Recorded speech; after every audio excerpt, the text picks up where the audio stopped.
এ জাকির ভাই, একটা জিনিস আছে। জিনিস ঘুঘুর বাসা দেখছেন? হ্যাঁ, ওই যে দেখা যাচ্ছে। ওখানে যাইতে হবে ভাই, দুইটা ঘুঘুর বাচ্চা আছে, সুন্দর না? সুন্দর, চলেন যাই।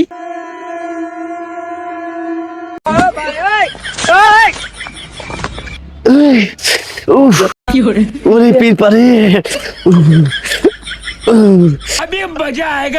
হারামজাদা রে, তুই গুগুর বাসা দশ আমারে। कैसा लगा मेरा मजाक? ওরে হারামজাদা, তুই এই গুগুর বাসা দেওয়া হয়েছিল আমারে। হারামজাদা, मारो मुझे, मारो मारो मुझे, मारो। হারামজাদা রে। जिंदा मत छोड़ो सालो।